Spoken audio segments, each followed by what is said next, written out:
everybody. Welcome back. Take 2, episode 73. I think we've got audio this time. Hopefully looking for a nod there from Bully in the third slot. But that would have to jump over. Unky in the second slot. How are you doing this evening? Mate, I'm doing well. You just gave me more time to play more Zelda, so that's all right. Excellent. Early review. Bully, you're in the third slot there, mate. Can you see and hear me? Are we well? I can hear you. I can see you, although I'm a little bit blinded by the bling on your head? The bully bling. Look at it. It's a thing of glory. And there is, if you can see it in the stream, the bull. Excellent. And now we're selling those on the YouTube store, are we, mate? It's in the bully bling section. Well, yeah, keep an eye out for that. Well, that'll be incoming. That'll be incoming. Yeah, 2 bulls for the price of 1 tonight, everyone. Excellent. I would say that's too many. Now, everyone, my apologies. My avatar's obviously not working. My camera's not on. There's been issues in the studio. That's why we're late, and we had a good old false start. But let's ignore that and move on to the show briefing, shall we? We have first segment, games, interrogation, and deliberation. It's only 4 games this evening, but the big heavy hitter first. Unky's already alluded to it. Zelda Tears of the Kingdom will be first. After those 4 games, though, we are then off to the newsroom. Unky Dunky. Have you been able to round up some stories for us, mate? I have, mate. There's 6 stories tonight. It's been a pretty big week in news. Most of the news stories, big ones, though, hit today. So, no, there's some good ones to talk about tonight. Excellent. I love it when they save them for us. And then we have the standoff. Unky, what does it take to be in the standoff this evening? Oh, mate, tonight with Zelda Tears of the Kingdom mixing genres and adding building and crafting mechanics to its game, we're going to ask what other game mixed genres the best? And we have rounded up 9 standoff contenders for tonight. Excellent work. And then it's off to audience integration. Bully, will you be able to review that YouTube chat as we go, my friend? Flick up any comments you like? Oh, I certainly can, and thank you early to Tigara, who's jumped in and let us know that there was no sound at the time. We were trying to fix that, so very much appreciated. Great work, Tagaro. Thank you, sir. I appreciate you helping us fight the demons or devils in this studio. All right, guys, let's kick off, shall we, to games, interrogation, and deliberation. First up this week, it's Zelda Tears of the Kingdom. I haven't got it yet, obviously, because I don't have my Switch 2 yet. But Unky, you've been playing it?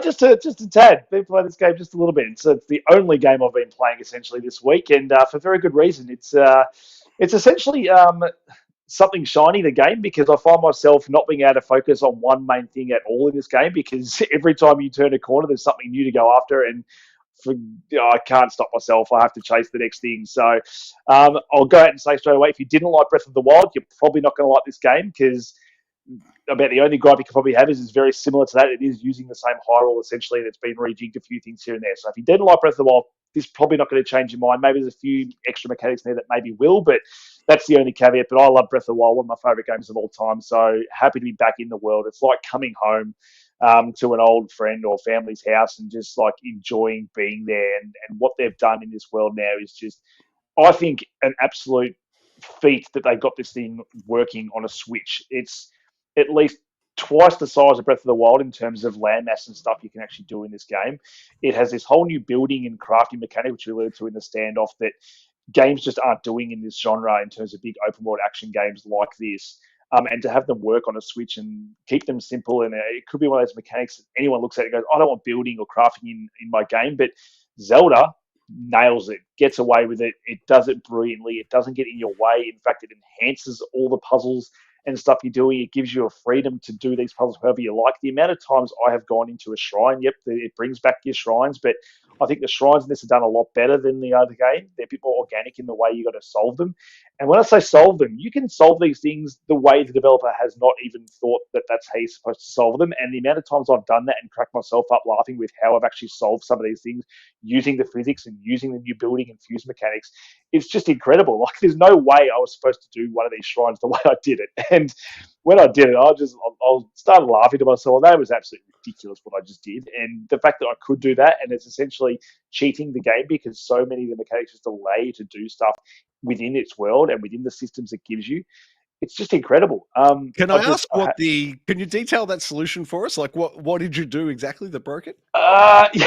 So I had to get there's a shrine. We had to move like these giant metal balls from like one side to another. And the first bit was easy. I could just chuck it on a rung and let it slide down. But then the next one, the rung kind of was separated. I had to transfer this giant ball, and the stuff it gave me, it looked like I had to build like a sort of a platform for it to slide down. But all I did was end up grabbing the ball, fusing it to two poles.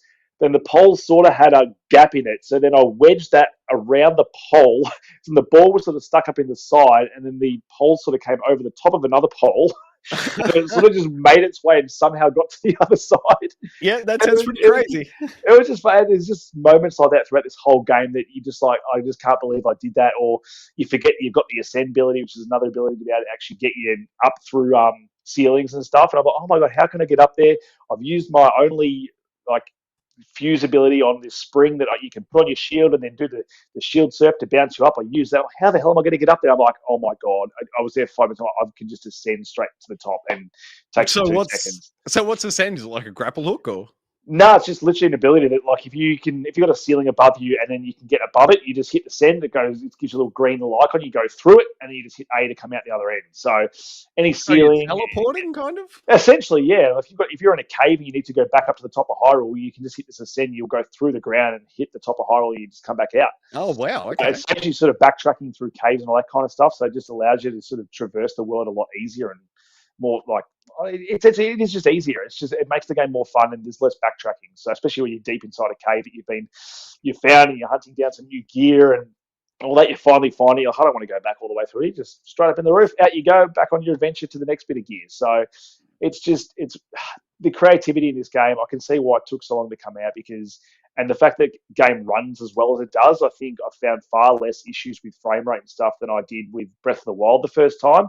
You still get your occasional stutters here and there, but the game, for what it's doing on a Switch, which is old hardware at this point, is just incredible. It's running pretty much a solid 30 frames per second all the time. I'm not getting too many dips when it gets really crazy because you can do some crazy stuff now, like your arrows and stuff now aren't fire arrows, ice arrows. You fuse anything in the world to that arrow to create whatever you want. So say you find fire flowers, you attach those as you're drawing your bow, it creates a fire bow. You attach the white juju jelly, it becomes an ice bow. You can attach a bomb, it becomes a bomb arrow. So the amount of different things you attach, like horns of the enemies you've killed, so they're not just currency now or whatever, their abilities to be able to either put the horn on a sword to increase its durability or create extra damage for your arrows. So the amount of stuff you can do in this game, it just says, just go, have fun, use the systems, use the mechanics, and it's not holding your hand at all. Just like Breath of the Wild, you've got points of interest to go to, which will drive the story forward. But there's nothing saying you have to go here. There's no quest markers like you. In other games, you might say, okay, I know my gear's in this cave over here because it's telling me to go there on a side quest. This is just, I can see some rocks there. Cool, I need to get in there. So I'll fuse a giant boulder to my sword. It might shrink down the boulder to sort of be sword size, but then you need that to get inside that cave. And then you find yourself on a little mini mission inside this cave and hunting enemies and finding treasure. And then at the end of it, you might find a new piece of gear. And you've done that yourself out of pure curiosity and adventure as opposed to being told to go there. And I think that's why this game is so fun. It's like being on an adventure like that you dreamed of back in the day when you played Zelda Ocarina of Time, that our mind filled in the blanks, but now we're doing it for real. And it's just every little thing in this game for me is just like being on that adventure and unlocking new creative things and just seeing the beautiful world that they've created, albeit being on a Switch. But again, we get new hardware. I can only imagine what they're going to do with Zelda next, because this is way, way, way bigger than any Switch game I've ever played. It's bigger than pretty much any other game. Probably even bigger than Elden Ring in size, maybe. And Elden Ring is big. Elden Ring does have, its underground area as well. But yep, I'm going to mention it. It's minor spoilers for Zelda, but you've now got obviously the Sky Islands or the Skylands, and then you've now got the under Hyrule part as well, which is like sort of this essentially the same size as Hyrule, but underneath, which is harder. It's darker. You need arrows and bright gloom, I think it's called, flowers to shoot to create the light. Does it feel outdoorsy the way the basement in Elden Ring does, or does it feel like you're under the earth in a cave? No, it does feel like you're in a cave because it literally is dark and you have to light it up down there. And that's right. Part of you see the things you get to that create more light down there, but on your way there, you've got to use your sort of light arrows and these light things you get to create the light down there and get it expands. But down there is where all the good loot is. So if you go down there, you're going to be fighting higher level stuff. You are fighting high level enemies and everything, but the reward that you get from that risk is great. You do lose your heart, so you can lose hearts permanently down there. When I say permanently, until you go back up or find one of the shrine things down there. But like you can die very quickly down there, so you've got to be very careful and go in very well prepared. But so is that late game? Do you think? Like maybe yeah, first? yeah. I mean, they do chuck you down there pretty early in the side quest to go unlock some of the ability or one of the abilities you can get, which I haven't unlocked that ability. You get the camera ability down there, which is another thing. It's like playing Pokemon Snap in your Zelda now, going out, taking photos of animals and enemies and filling up your compendium and stuff like that. So it's just got all these extra gameplay mechanics now. It's like with the sky in the middle, Hyrule. It's like a Zelda hamburger. You've got the nice meaty patty in the middle. You've got the islands at the top with their sesame seeds on the bun, and then you've got the dark undertones of the bottom of the bun where all the juice is seeped into, and that's the scary part. So I just really like this Zelda hamburger they've created with this world. And I mean, I could keep waxing on about this game, is pretty much the whole show, really. I don't talk about anything else. But I know Bully will have some things. Only one more thing I want to say before Bully jumps in. I'll probably have more to say after that. But just some of the creative stuff I've made. I don't know if Bully's come across this, but just chucking a mine cart on a shield, and, you can shield surf in Breath of the Wild. Attaching a minecart to a shield now becomes a skateboard. So you can pretty much skate yourself around Hyrule. It's now, you got a Tony Hawk game. Talk about blending genres. That's epic.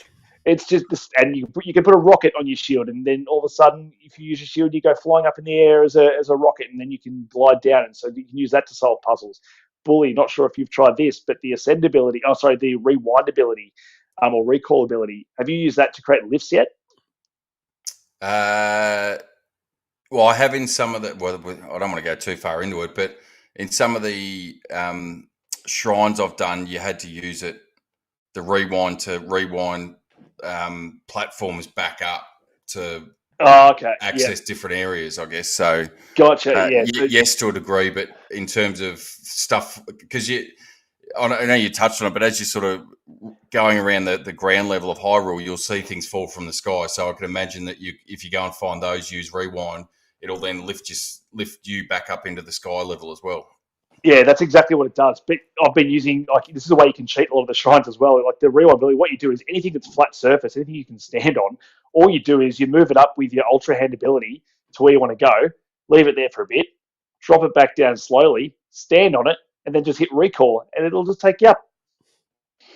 So it's a good little ability you can use to cheat a lot of the things, because I want you to try and do all this other mechanics and stuff, but you can just essentially create lifts for yourself, or you can get across gaps doing the exact same thing. Like I had a massive gap I had to get across, and I just created a whole bunch of logs in a row, and that still didn't make it. So all I did was sort of move it out, move it back, stand on the end of it, hit recall, bring it over. It takes me all the way over. So it's just the creative stuff like that people are just going to think of in this game, and you can do just out of just think it, you can do it. Like you're Bob the Builder, just like, it's probably fitting that Troy looks like Bob the Builder tonight, because Link is our new Bob the Builder. You can think it, you can do it. And I just love it. So Bully, those are my initial impressions. For me, I know you got maybe a few little gripes. I don't have too many other than my first 5 hours. I think after that initial bit, I was like, it's a bit more Breath of the Wild. And I'm like, yeah, it's good, but it feels like Breath of the Wild. But then it's sort of, once all that gameplay stuff blends and it all comes together, I think it's definitely makes Breath of the Wild feel like that was a warm up to what this game was. And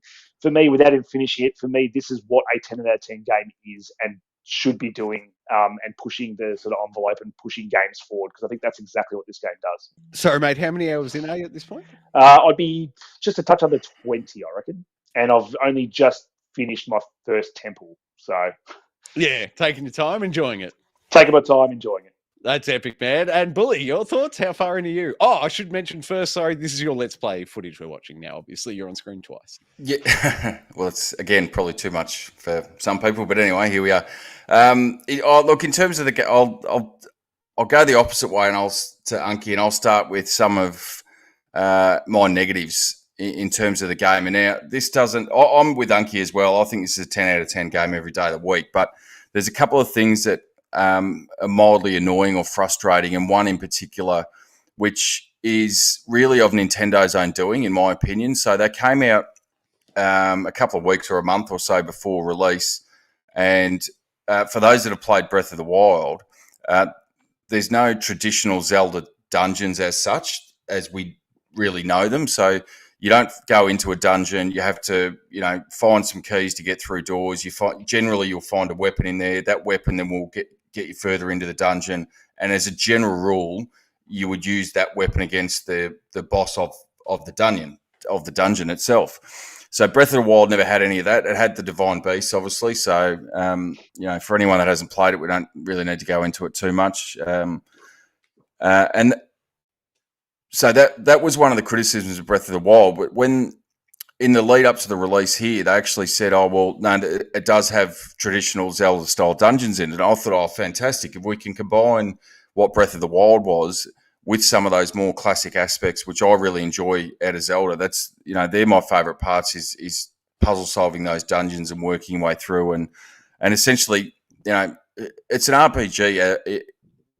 In terms of Zelda as a whole in a series, it's an RPG of types, but realistically, there's only two ways, in essence, to improve your character, and that is one by getting the hearts or the heart containers that you find, and two is by getting the weapons, because that's or the equipment in the dungeons.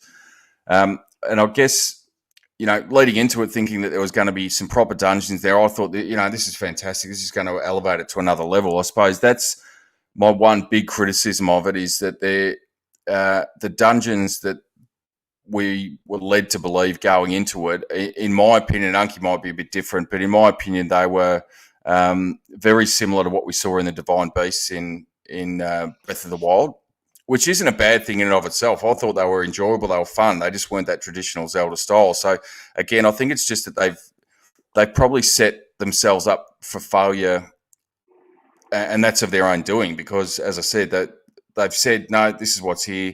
It hasn't eventuated in the manner that I think most of us are sort of thinking of. So in terms of gripes, that's probably really my only little gripe in how it's played out. And really, if they had said nothing, no one would have been any the wiser, and we just would have carried on. So in terms of the game itself, I'm with Unky. It's one of those games that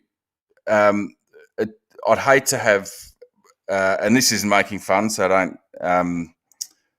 Hopefully, no one takes it that way. But I'd hate to have ADHD or something like that playing this game, because you will set off in the distance and say, "This is where I need to go," and it's there's a shiny. Like, it's exactly what Unky said. There's a shiny thing over there. Or no, I've completely forgotten why I was going over here, and then you end up tracking halfway across the map because you find one thing, and then while you're standing on the top of a mountain or a hill, you go, "Oh, what's that over there?" And then you go over to the next thing, and then over to the next thing, and over to the next thing, and all of a sudden you've traversed half the map away from where you need to be, or where you were going for the whatever quest or whatever you were looking for, and you end up just finding random things. And I think that just sounds like high praise for the gameplay design. Oh, it is, and it's one of those things that just captivates you. That and sometimes you might see something that you think's there, but by the time you get over there, it's nothing of any consequence or anything like that. But okay, well, now I'm 5 minutes out of my way where I was going, and where I'm at is of no consequence. But now I can see something else that might be a consequence. So you go, oh, okay, well, I'll go over there now, and I find the same thing. I think there's four sort of main dungeons as such, but then you've got all the shrines the same as they had in Breath of the Wild as well, so you get distracted with all that. So I've fully done one of the dungeons and sort of 3/4 of the way through the next one, and I'm about the same sort of time period into it, about 20-25 hours thereabouts, and I certainly haven't been rushing through it, and it's almost you've almost got to force yourself to go, oh, hang on, no, I'm not going to run around anywhere. I'm going to just focus on this one quest that I've got. I'm going to go and do that quest, and it is exceptionally hard to do. It is. It is exceptionally hard to do. In terms of the gameplay itself, I think I said to Unky on the day of release, we were sort of chatting back and forth, and the abilities that you've got in this one, to me, seem more almost natural in the way that you can use them and interact with the world and then puzzle solve around it. I did enjoy the ones in Breath of the Wild, but they were a bit not difficult to. I think you say they were a bit restrictive in Breath of the Wild. Like, you always knew sort of what you had to do because of the abilities you had were so set and what they actually were, as opposed to this, which is just free form. You can do whatever you want with the tools you've got. Yeah, and I also found, even with the ones in Breath of the Wild, it was yes, you knew what you had to do with him, but then by the same token, there was some that were actually, especially with the shrines and stuff, I found really difficult just to. You knew what you had to do, but you just struggled to do it. Like there was that, I can't remember the name of it, but that momentum one where you basically freeze an item, you whack it with your weapon or whatever it is a number of times, and it'll fly off into the distance. But what I found quite often with that is you'd always misjudge the distance you had to go, or your accuracy would be slightly off, or whatever it was. And it was just minor little things like that. Whereas these abilities they've got are just completely tightened up. They're, as I said, very intuitive as to what you're doing. You don't sort of go into these shrines or the dungeons and sit there and go, what the hell am I doing? How do I do this? This is ridiculous. If you actually pay attention to it, you think of what abilities you've got, you scan and have a look around your environment, it becomes quite natural just as you progress through the game and become used to the gameplay and the mechanics. It becomes very natural in the puzzle solving ability, which I think is. I was going to say that natural stuff is just what comes into it. Is it doesn't give you one way to do things. Like you get multiple options in these shrines or dungeons, and it's up to you to figure out which one you want to do and then try it. And then that's where the fun lies, I think. Yeah, and even with that, like so, Unky and I could sit side by side, go into the same shrine, and say, all right, we've got to get to the end of the shrine, the exact same one, but just because of the way I've been playing it and how I've been using, some of the abilities like the Ultra Hand, for instance, that's one of the big ones that you use a lot. But just the way I've been using it and constructing items and putting them together could be, that's just through trial and error and playing it out in the open world, could be completely different to the way that Unky's been utilising that and some of the thought processes that goes through his head. So we both go into the same shrine with the same materials, with the same things open to us to get to the end of the shrine. And you could watch us sit side by side. And as Unky said before, we solve that in two completely different ways. And it's not even, we've just melded two items together, sort of the same, but a little bit different. It is, you could have completely different things in the way you solve it. And as Unky said, I hadn't even thought of using the rewind to basically create platforms and lifts for yourself. So, that's something that I just hadn't thought of. Whereas, I've probably been a bit more, how can I link these items together in such a way that they'll stay upright and won't drop on me and I can get across gaps that way. So I've sort of used that sort of thought process to get through things as well. So I really can't speak highly enough in terms of the gameplay itself. There's only that one criticism from my point of view in respect to the dungeons, but it's Breath of the Wild, but just polished. It's tightened everything up together. Some people still have a gripe about the weapon breaking and the weapon degradation that you have. I really did in the first one for some reason, but in playing in this one, whether it's just going into it knowing that that's what's going to be the case, and then you can plan around that a bit better. So I think it's the fact that you can pretty much turn any even just a stick you can turn to a weapon now. You got a horn or someone like one of those enemies, you get heaps of them, like they're their horns or their like spiky bits, or whatever. You can turn that weapon from nothing into a really good weapon, or even just something that's going to smash rocks. So nothing feels useless in this game. Like even as much as a tree branch can become very useful in this game. So I think it's just brilliant game design in terms of and the way they got around it. Instead of just being like, oh, we're going to make weapons that don't break. They've found a more creative way around it. And I think that it should be applauded for that. Well, and even little things like you said, like I know it was frustrating in the Breath of the Wild sometimes when you go into a mine or you go to a rocky area and there was ore that you could smash to get various materials and stuff. But if you didn't have a particularly designed weapon just because you didn't have it in your inventory at the time, and you use one of your normal weapons, you would basically break the weapon trying to open these things. Whereas, as Unky said, if you go, okay, well, I don't have one of those, but if I have a look around this cave, I'll find a stick and I'll find a rock, and I can combine them together, and then that creates a mallet that one or two hits in this ore will crush it, and you're not destroying your weapon out of it. So just little things like that just make the gameplay a lot more fluid as you're going through it. I think really, as I said, tightens up the experience, makes it a lot more enjoyable, and even the weapon, the other weapons that you can use, like say you've got your bow and arrow again, but you can attach basically whatever item you pick up in the world that in Breath of the Wild, you might have used it for cooking, or you might have used it for elixirs or whatever it is. You can attach it to the end of the bow, or the end of the arrow, I should say, and fire it off. And depending on what you put on there, it has different effects. So you can put the Geese eyes, which are the bats, onto the end of the arrow. It becomes a homing arrow.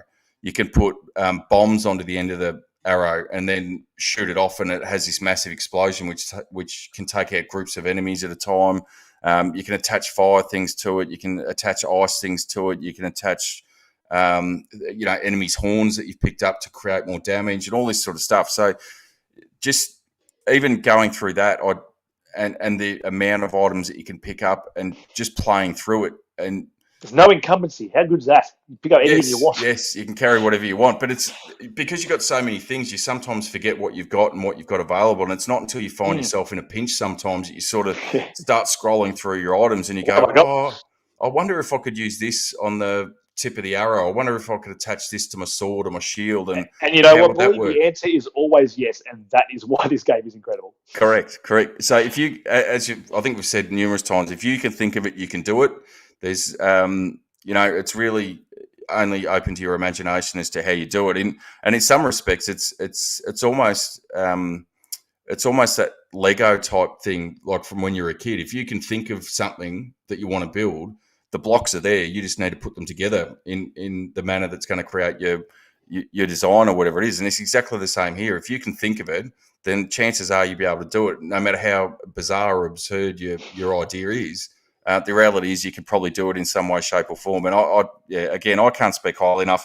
And it was funny, I was reading just before I'll throw it back, Unky, I was actually reading an article today and they were talking about the scores of games. So whether you agree with the list or not, but there's only 8 games in the last 40 years that have received a 10 from both IGN and a 40 from Famitsu, which is another game website. So 40 is their perfect score, 10 for IGN. So there's been Zelda Ocarina of Time, Metal Gear Solid 4, Zelda, the Skyward Sword on the Wii. Now, I'll probably debate that one, but anyway, we'll move on.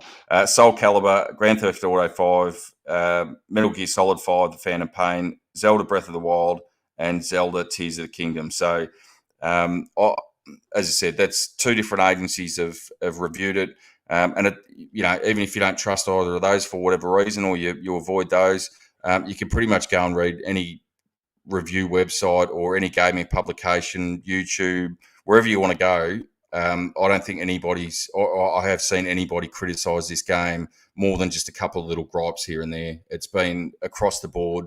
It is, essentially being called the perfect video game, and I can see why. It's absolutely amazing. I know, Troy, you've said you're not going to get it until the Switch 2 comes out and you get the better frame rate or whatever it is, but I'll tell you right now, you are missing out, my friend, because this is probably one of the best games in the last, I'd go so far as to say the last 20 years. Epic, man. It looks great. I'm loving what I'm hearing. I'm looking forward to going hands-on, but yeah, I'll wait.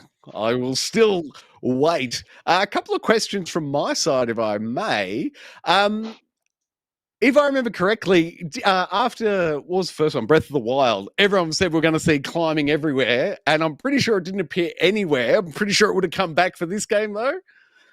Yeah, no, it's absolutely the same. You can pretty much climb anything, and that's, I think, the freedom this game gives you. I think you can look at games like Horizon Forbidden West that sort of added expanded climbing and the little parachutey thing as well to be like that. But no game is like this where it just lets you climb everything. Have they changed it at all from 1 to 2? Like, has it undergone any improvements? No, not really. Like, it's essentially, if you were doing Breath of the Wild, you're doing it here. Like, I can't see any, unless I put them side by side, I couldn't see anything too different. It's just more so you don't necessarily have to use climbing as much as you did in the last, because you've got that ascend ability. Like, a lot of the times, if you can see if you can get under it, you can essentially use that ascend ability to get up. So I find stamina not as big a deal in this game as, say, Breath of the Wild, but I think that lends itself to a more fun game, and you're not stuck, trying to climb a wet rock or a rock when it's raining for, hours and then just trying to get up there. There's other means to do it. So I think they've just streamlined that, but it's still just as fun to climb everything.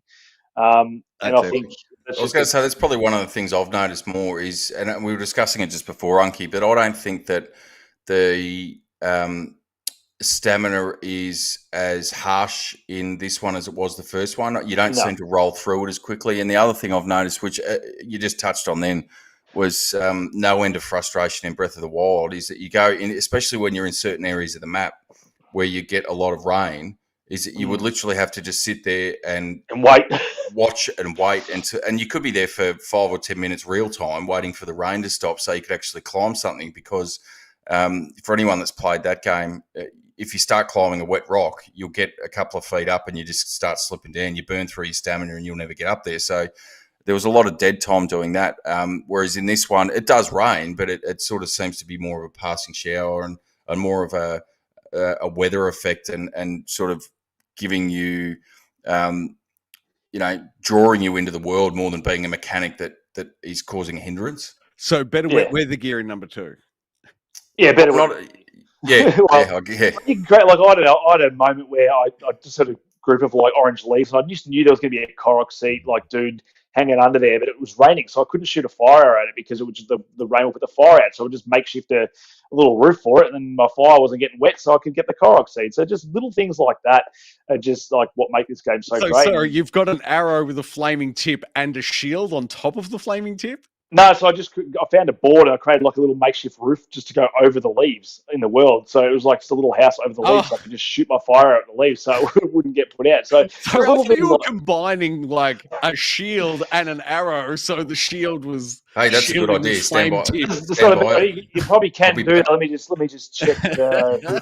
I think the only thing, like my only gripe probably for you, Troy, would be that some of it's got so much stuff you can do on this one controller that I find myself a lot of times, if I'm flustered or like just all the time surrounded by enemies, I find myself hitting the wrong buttons a lot because but my fingers are trained to play an action game like this a certain way, and because you've got all these different mechanics on the controller, it does things a bit differently compared to some other games. So does that hold true with the Pro controller, or are you specifically talking about the Joy-Cons there? No, just any controller. Pro controller, because you've got so many things you can do, I find myself sometimes like hitting the D-pad when I should be holding L1 before I'm hitting the D-pad to go over. If I select it. So you find yourself, you really sometimes have to, if you're in the zone and you're thinking about what you have to do, it's fine. But I find as soon as you're in like a bit of a hurry, you can easily just start chapping all the wrong shit. It just goes haywire pretty quick. So it's not so much a gripe of the game is because it is giving you all those tools to do, and you've got to put them on a controller somewhere. So I think with what you've got to do in this game, they've done probably the best they can do. It's just one of those little things that you might find a little bit of a learning curve at the start, especially in terms of building. But I think once you hit about that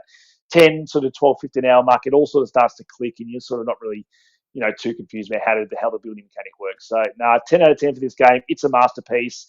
It's what we expected, but was hoping was going to be delivered, and I think they've done it.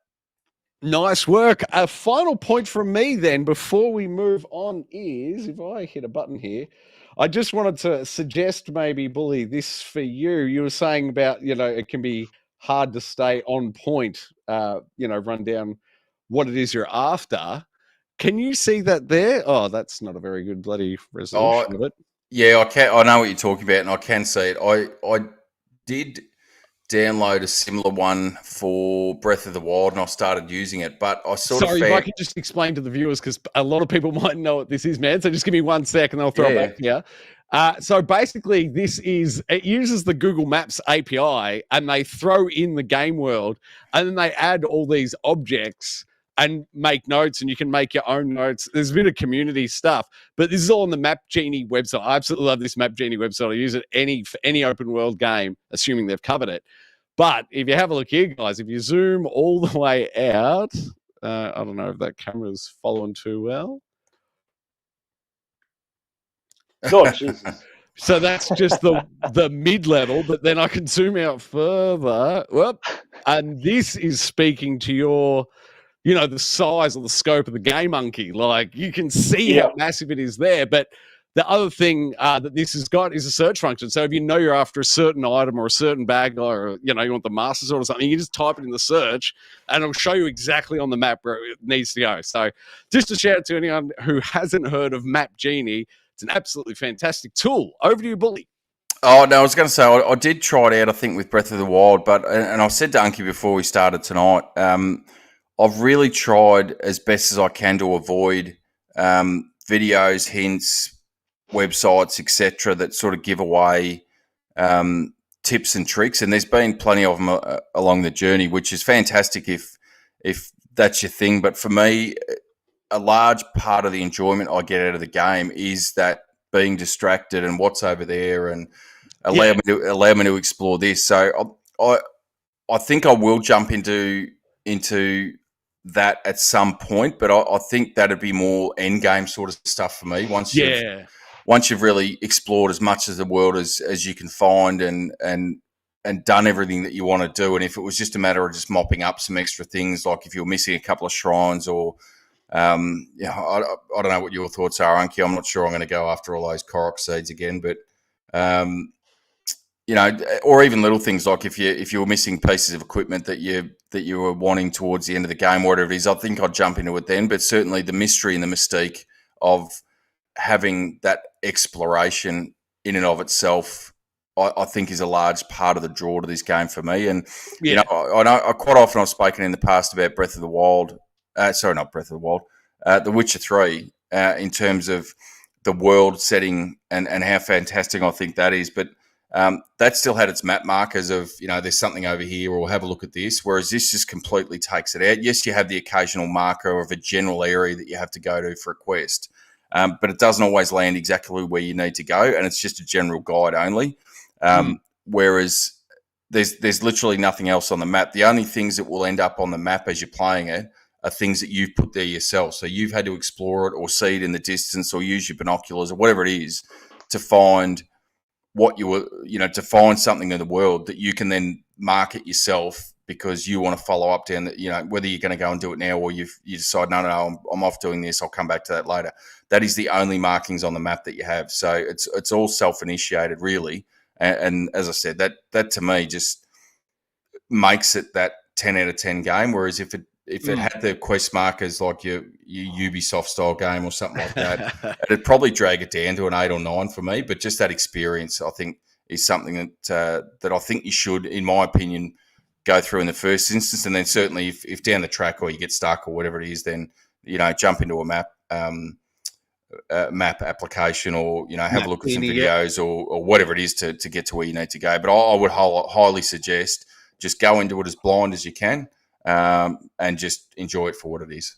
Nice. Yeah, and before we move on, I just want to shout out the story. I think the story in this one is a lot more focused, and there's more of it. I think there's a lot more stuff to do, and it's giving you a bit more context for what you're doing. I think the side characters and the way they sort of tell the story, I think, is a lot more cinematic, and it just gives you a bit more drive to do these things that you're doing in the world. So I'm not going to make any spoilers, but I just wanted to call out the story, especially from the very start of the game. It starts much differently to the way Breath of the Wild starts in terms of that very start. And then the way the sort of cutscenes play out and the way the story works, I think it's got a lot of good intrigue in there. And I really want to see what's happening with the story more so than I did in Breath of the Wild. So shout out to the story this time around. All right, you've given me another question then. Without, if you can answer it without any spoilers, does this narrative take place immediately after Breath of the Wild, or is it like a parallel universe? So it's the same landmass, but the stories are totally unrelated? Or no, I don't know if they give you a time frame. It can't be too long after Breath of the Wild, I wouldn't have thought. Some characters are growing a little bit older. You start the game with all your hearts and all your stamina, which, newsflash, that's not going to stay that way for a long time. No, you're essentially the link that you finished the last game with, maybe a few years later. I would probably suggest the way the world sort of progressed, and one of the characters you meet, he's grown up a little bit older since the last time you've seen him. So there'd be a few years, I think, between two. Yeah, okay, perfect. Very good. No questions from me then. I take it we're done. So let's move on to game 2, shall we? Humanity. This one was me. Now, I've been playing this on the PlayStation 5. I just installed it. Not the PlayStation 5, excuse me. Yes, no, God. It is the PlayStation 5. I was going to say they've added it to Game Pass, so it makes it Xbox, but they haven't. They've added it to the PlayStation Plus Upper Tiers catalog. Just came out a couple of days ago. It's very much a modern-day take on Lemmings, essentially. It's a 3D environment instead of, the Lemmings 2D, but... and the other difference I should note at this stage, anyway, I'm only an hour into the game, but there appears to be no limit. With Lemmings, a gameplay mechanic was limited Lemmings per level. Like you got 190 you have to make to the exit or whatever. That is totally removed from this. You have an infinite stream of people, so you can make as many errors as you like. There's no sort And of it makes rush. this game infinitely more fun, I think, than something like Lemmings. Although Yeah. the only thing I will say to that is that there's those golden characters that you have to Oh, yes. get through. So if you muck up your planning and don't get them to the end, you don't. That's just an added bonus and collectibles and stuff along the way. But if you miss out on getting them, then you will have to restart the level to be able to get them as well. So that's just a little caveat on that infinite fundage of randos walking along. Indeed. Thoroughly enjoyable game. There's a little bit of 3D puzzle platforming, so I fell off the edges a fair few times, more than most would have. But it looks great. Nice little one there when the camera cuts through the geometry. It looks fantastic. Runs great on the PS5. As I said, I put just under an hour into it, but I think I racked up, was it 5 or 6, trophy unlocks. So generous with those. I'm not sure the total level count, but an enjoyable little 90. I think it's about 90 to 100. I read somewhere. There you go. Perfect. Oh, yeah. It's a good little pick up and play. This one's a palate cleanser for maybe maybe not Breath of the Wild, because it probably incorporates some form of this gameplay. It seems to cover every other type of game. But, maybe if you were going flat out on Jedi and you just wanted sort of a little palate cleanser, this would be a nice little game to fire up and, just play 1 or 2 rounds. But I couldn't see me marathoning it. But thoroughly enjoyable. Physics puzzler. Yeah. And it's, I don't want to rub salt into the wounds, Troy, but it's VR2 compatible as well, which is where I played it. How's it look in VR2, Billy? It's basically, it's almost like you're in a cinema. It doesn't really throw you into the world. And as you can probably see there, apart from the area that you're actually working through, it's all blank and off to the side. So it's essentially looking almost at a screen that you sort of rotate around the world. So it's not, it can be played just on a normal TV. It doesn't have to be the VR, but I don't think, it does add to the experience to some degree, but I don't think necessarily it adds that much that, you're going to rush out, and if you're enjoying it, you're not going to rush out and buy a VR unit just to say, oh yeah, I can play it in VR. It's certainly an added extra, but is it a selling point? Wouldn't have thought so. Fair enough. I don't think I've got any other points just yet. Recently added to Game Pass. If you're already a subscriber, I'd highly encourage you to check it out if you can do it at no extra cost. That's PlayStation Game Pass. Yeah, sorry. PlayStation Plus game catalog. How's that? Yeah, no, I did the, I think it was just all the tutorial levels I just did not long before going live tonight. So I was enjoying it. I thought the controller feedback's pretty cool. It's made by the same guys in Tetris Effect, so they know what they're doing when it comes to puzzlers. And yeah, they keep adding mechanics to you, being able to make them jump or jump further or higher and all that kind of stuff. But no, it's a fun little game, and I think it's been reviewing pretty well. I think IGN came out and gave it a 9, so I haven't checked its Metacritic score. No, fun little game, especially those PlayStation Plus subscriptions to pick it up for free. So, especially if you like puzzle games, especially at the moment, playing Zelda, my puzzle mind was sort of all over this game. I was solving these puzzles very easily, considering the Zelda puzzle been solved recently. Yeah, indeed. Anyway, I love it. That's it, though, for Game 2. Let's move on to Game 3. This one is Trackmania, and I'll note, first off, it just came out on all consoles for free. So, Switch, PS4, PS5, Xboxes, and PC. I'll note on PC, we've got steering wheel support, but when I did the install, I was trying to use the steering wheel on it, and no dice, no PS5 steering wheel support. So, standard controller only. And here's a little peek behind the curtains. If you see all that frame dropping on the footage I've captured here, yeah, that's my computer continuing to slowly die. Have either of you blokes gone hands-on with Trackmania? I haven't. I know it was mainly a PC thing. They brought it here. It's got a whole bunch of track stuff that you can make and everything. I think if you actually want the full game, you might have to fork over some money for stuff. Yeah, there's like how it works. Yeah, it's almost like a battle pass type system. You can pay to go into it. Yeah, more content. Yeah, but no, I might give it a go. I like sort of that Hot Wheels game that came out, not that long ago, and that sort of evokes some of that. So maybe I'll give it a crack at some. It is free. I'm not sure what was the download for this one. Oh gosh, now I'm blank. It was small. I'm gonna ballpark it at around 10 gig, but I don't recall the number actually, to be honest. And just like in humanity where you can go off the edge of the track. You see here, I fell off the edge of the Trackmania track. You're still in the sort of stadium, I suppose, but then you can even break out of the stadium and go off to the side. So they've got some interesting little edges and stuff in this game. But for the price of admission, I say it's well worth checking out. I used to play Trackmania on the PC, though, so a little bit of nostalgia vibes for me. I'm not sure. To your point, man, you bring up Hot Wheels. Now, it's definitely included in Game Pass now, but I think, did they add that to a PS Plus game catalog as well? I feel like you get it on I feel both like, platforms. I reckon it was. Some Game Pass, I think, wasn't it Hot Wheels at one point? It's But definitely you're right. currently on It might Game have- Pass. Yeah, it might have come to the PlayStation 1 as well. I'm not too sure. Yeah, I feel like you can play Hot Wheels, and I would recommend Hot Wheels over this for that experience. Like, if you can get that experience, on your console at no additional cost versus Trackmania, I'd say go for Hot Wheels. I think it's implemented better. Yep. But still, price of admission, and if you're a nostalgic fan, or maybe you just happen to like flicking F1 cars over end over end. But as I said, recently released, check it out. It's worth a look. Beautiful. I don't know what's going on with Bully. He's appearing. He's he lost audio, but he might be coming back soon, I think. No, sure. Hopefully I'm back now. Yes, Yep. can see We do it have here, you. mate. Any touchstones for yourself, mate, in Trackmania, or should we move on? Nah, carry on. I haven't touched it yet, so. Cool. All right, then. Finally, game 4 this evening. Gentlemen, you'll be pleased to know I finally rolled credits. Well, didn't roll credits, but I killed the end boss on Dead Cells. I finally got all the way to the end. It's taken me way too many hours. I don't have an hour count.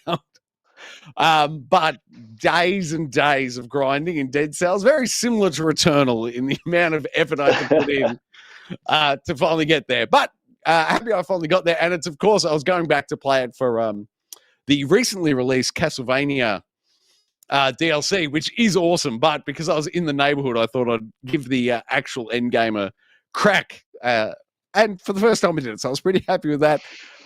Still just highly encouraging people to check out Dead Cells. That is also available in Game Pass. I'm just here to promote Game Pass. But that is it for that one. Shall we? Oh, wait, Unky, have you finished? Have you killed that end boss?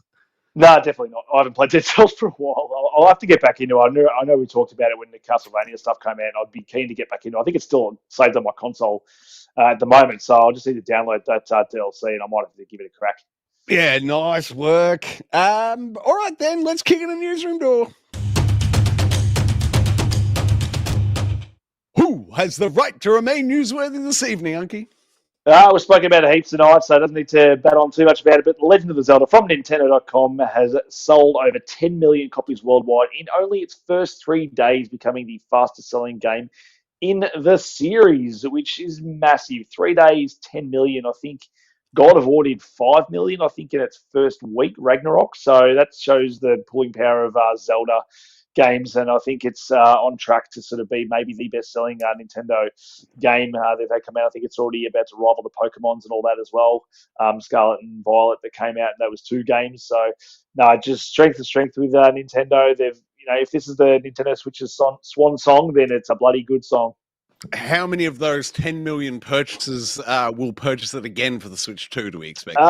I think, I definitely probably will. I guarantee you. Yep, Bully's got his hand up as well. There's no doubt that we'll be playing this game again when they re-release it inevitably next year sometime, I would imagine. And I think it's a testament as well how good the game is that they can charge that extra $10 because as the news hit a few weeks ago that they were going to charge an extra $10 per copy for this game in all regions. So, but I think you can. People are going to buy it. It's proof right now. And you put out a good product, no one's going to care that it costs them an extra $10. Yeah, absolutely. I'm loving everything you blokes have said. I would certainly be going out to pick it up based on your review. If I wasn't holding out for the Switch 2. Bully, any thoughts on the sales milestone here, mate? No, I think it was fairly anticipated from my point of view that it was going to sell well. I don't know if I thought it was going to sell that well, but certainly the hype that's been around it, and Nintendo Switch games seem to do pretty well anyway, especially first party games. And the fact that I think most Switch users would have played Breath of the Wild because that was a release game there. I really, would have been hanging out for this one for a number of years. So not really surprising from my point of view. And it'd be interesting to see, that's in the first 3 days. If we have a check back in maybe a month or two and see what it's selling, it could be blowing up even more than that, I would have thought. Yeah, and I'm buying it. I have to tell a cute story about for me this week because I was on my way to work. I think it was the day after Zelda released, and I was on my way to work, and I was a bit grumpy that I had to go to work and I couldn't play Zelda. But coming into work down the street, I saw this kid like all smiling and happy running next to his mum, and his mum was like telling me to come over here and hold his hand. And then in that other hand, what did I see? Copy of Breath of the Wild. Now, one of that kid was bloody happy. It's got one of the best games ever released, but it just brought me back to my childhood of being so excited to go to the game store and pick up a game. And while we're still on Zelda, Troy, I did promise it last week that I was going to go back and watch that ad that you said you watched Zelda and review it. What a great ad that was. That's brilliant, huh? That's a 10 out of 10 ad for that. It's short, simple, but it just tugs at the heartstrings beautifully as an adult who lives the daily grind at work and finds the magic in and release in playing video games, and that video game being Zelda. But I thought it was such a great little commercial.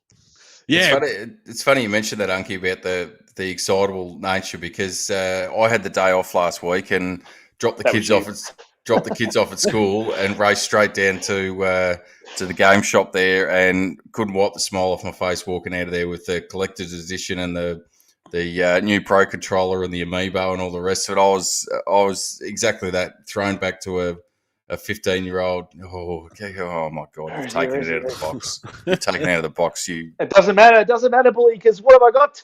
Another one. This bad boy. We got two. It doesn't matter. You're still a heathen for taking it out. I believe we tried to. Can you get the amiibo staying in the container close enough to the scanner on the Switch? Can you get the activation? Well, it's funny because just before we came on today, I was actually having a look at if that was possible, and it is to a degree, but you still have to break the package. So essentially, what you can do is use a little knife to cut a little slit in the bottom end of the box between the card and the plastic. Then you've got to jam a skewer up. And scratch off so there's underneath the amiibo in the box there's a metallic sticker that you can use that you can scratch that off, and then if you can scratch it off enough, which takes you 3 or 4 minutes to do, you can then re-glue it and so it looks like it's still sealed, and then you can use it and actually just tap the box on the controller. But that's the only way to do it other than ripping it out. Like some sort of weird devil creature. I'll be there with you, mate. What are you getting? An extra heart canister or something for scanning that amiibo? Oh no.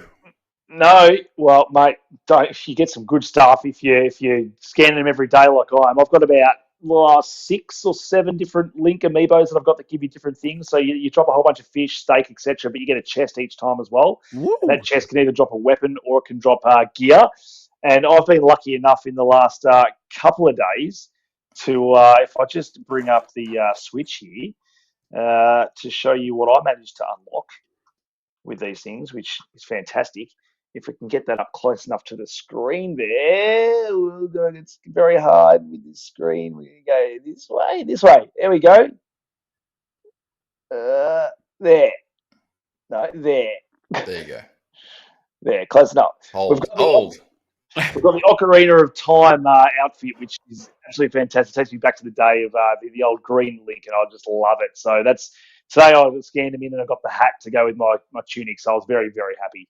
Excellent. They're definitely worth scanning, definitely worth having, but I can understand why you leave them in the box as well. But half the fun is using these things within games, so I couldn't not crack at least one of them open. And just before everyone gets up in arms as well, you can actually unlock all the items that you can use in Amiibo to get can actually be unlocked in World as well. It's just a way of shortcutting it, I suppose. Oh, yeah. Fair enough. Yes. Yep, which is great because it's not pay to win stuff. It's not pay to, people who can't afford these Amiibos still have an ability to get them. And I think that's, again, just a testimony to Zelda to listen to the fans. Yes, they certainly think about their delivery, don't they? All right, then, story 2. I've got to hit a button. There we go. Oh, story 2. I just had to get out of it because I was checking out what actual time it is for us. But PlayStation Showcase broadcast live next Wednesday, May 24th at 1 p.m. Pacific time, which, looking at this, is I've just gone out of it now. So I think it was 4 p.m. on the following day, on the Thursday. If I'm wrong, Bully might be able to just fact check me there because I did have it up. Whatever 1 p.m. Pacific time is for us. Oh, there you go. 6 a.m. Friday for us. Friday? No, it'll be Thursday morning. Thursday. So Thursday morning, 6 a.m. for us next week for the showcase. We've finally been announced, which I didn't think we were going to get it this soon. There was rumours to the last week that this was going to happen on the 25th. So we're getting it a day early, although we're not because we're still getting it the 25th. But cannot wait for this showcase. I think this is going to be absolutely huge. I think we're seeing an extended vision of Spider-Man 2. I'm hoping maybe some Wolverine. I'm thinking we're getting Last of Us. We're getting some PSVR 2 stuff, they say in the article as well. So whether that's, extensive looks at some new games or whether it's a sizzle reel of a whole bunch of stuff still coming, whether it's Half-Life Alyx coming, which I hope it is. But I think there's a lot of things they can do at this the conference to get everyone excited for PlayStation and what's to come for the rest of the year because we don't really know what's coming. Like there's rumors here, there's Metal Gear Solid 3, there's Ghost of Tsushima 2, there's there's other rumors going out there about other games, but those are the sort of big ones, and we don't really know a whole bunch about this. So I'm really excited to see what they do. The show's going to go for an hour as well, which is a big show. Like I think even the PlayStation 5 one wasn't that long. I think they generally sit around the 40, 45-minute mark for a lot of these shows. So an hour show is a lot of content to get through. So I think we're going to get a lot of good deep dives into games and hopefully some dates for stuff sort of later towards the end of the year. I'd be surprised to see Last of Us coming out this year, but again, I wouldn't put it out of the realm of possibility that does drop this year, especially with the show being such a great success this year as well. Yeah. So like you want to, I think you'd want to strike all the irons hot, especially with people that are coming fresh off the show.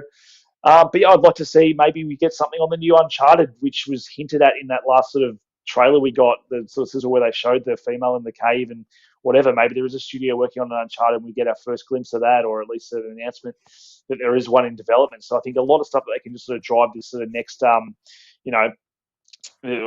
was it stage 2 of the PlayStation 5 releases because we sort of hit that first bit. That's done. Let's get on with it now. The console's sort of well into its out of its infancy now, and they're in a lot more households. They're a lot easier to get a hold of.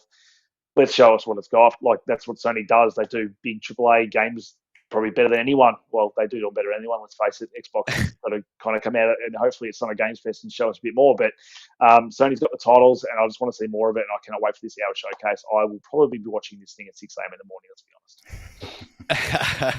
Yes, it's very appealing. I'm keen to go eyeballs on. How about you, Bully? Oh, 100%. I think I've been fairly critical in the past where PlayStation's at the moment because.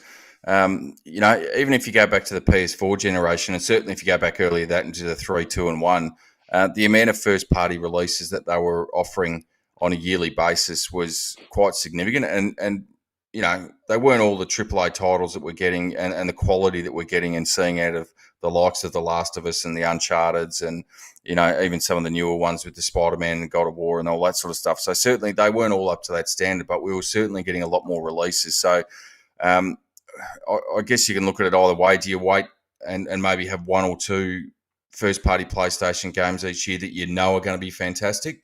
Or would you rather half a dozen and some are a bit hit and miss? I guess that's what you've got to weigh up. But I've been a bit critical of their release schedule so far, especially very early on in the life cycle. I would have thought they would have had a lot more on offer by now from a first-party perspective. So hopefully, and that's what I'd be looking forward to is what they can offer in the next 2-3 years as to what we're coming, and hopefully they can ramp up some of that production cycle as well because there's studios that I don't think we really know what they're doing or what they're on at the moment. Sony Ben's probably the most obvious one from my point of view that sticks out. They had Days Gone that got cancelled, or the sequel that didn't get the go ahead, and we really haven't seen anything from them since. And Days Gone's probably 5 years ago now, five-ish years ago. Yeah, coming up on it. Yep.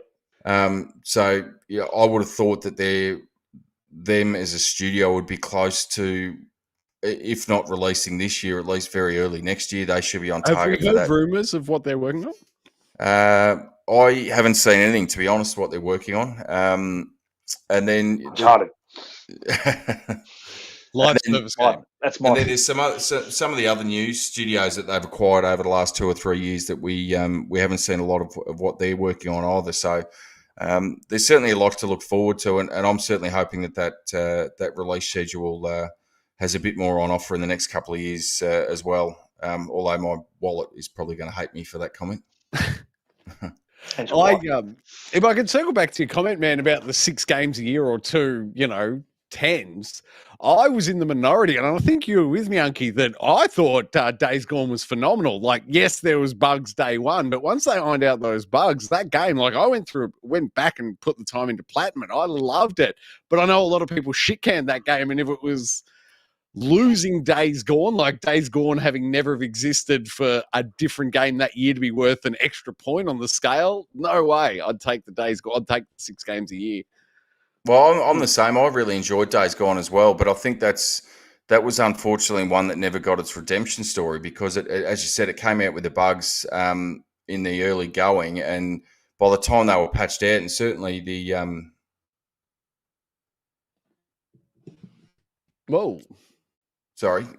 certainly by the time they'd patched all those out and it was a smooth running game and really enjoyable.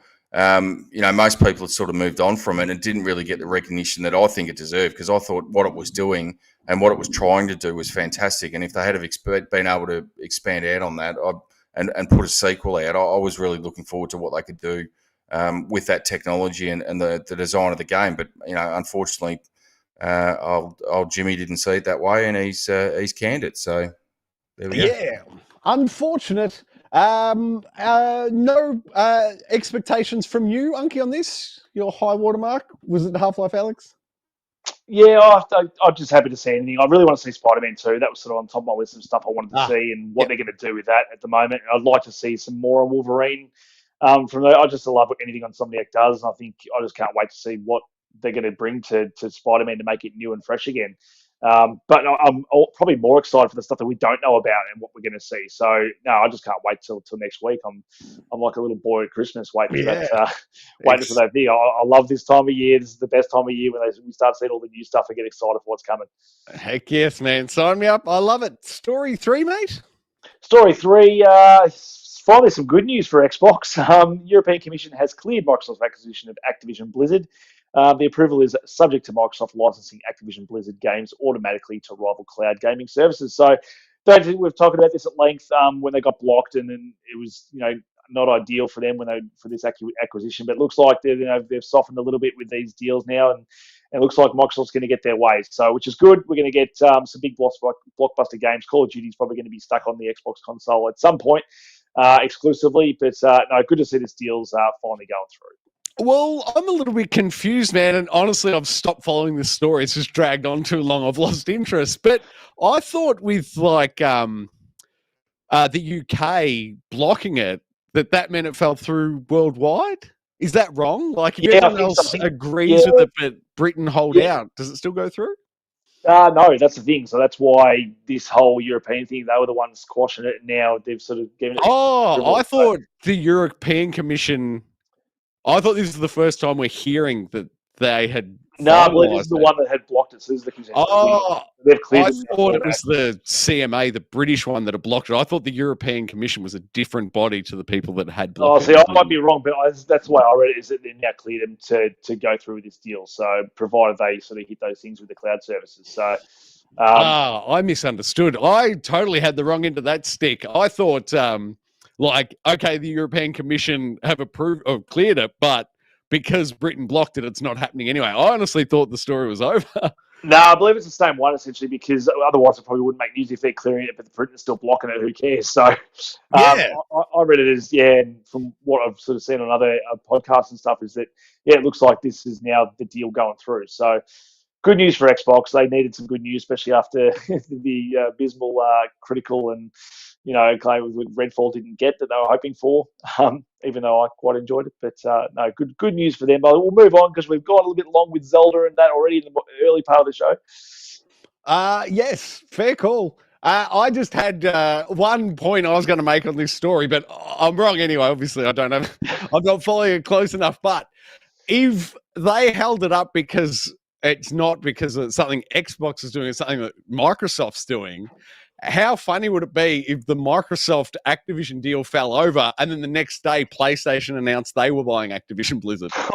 That's some tinfoil hat stuff there, but you don't mind putting that hat on. So I love putting that hat on. That's the outcome that it would just have me laughing all day. Oh, I love it. Thank you, Bully, for the tinfoil hat. I appreciate it. All right, story 3 then. Story 3? Story 4. My apologies. Story 4. 4. Story 4. So this is a quick one. Blizzard is really confident Diablo 4 won't break on launch day. So I know they did a server slam last weekend or so just to sort of iron out those things and get a whole bunch of people in there. So I'm liking what I'm hearing. It's hard to say that this game's not going to launch in troubles because I feel like it's still going to. I think a server slam is different to people picking up the game on day one and playing the actual game.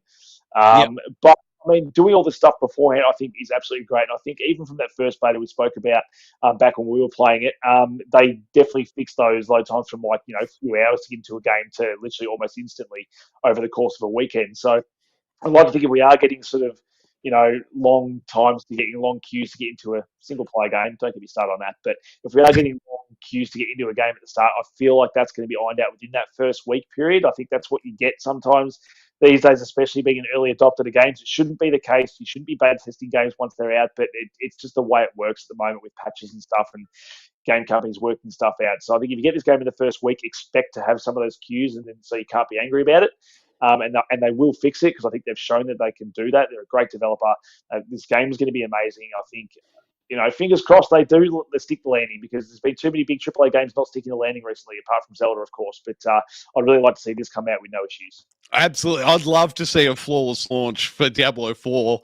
I am really excited for this one to come out. I love my Diablos. I'm keen, but I'll just remind everybody that if you're hearing about a game before the release, it went through the marketing department before you read it, people. So the marketing department are really confident that you should pre-order their game. You should read that headline, I think.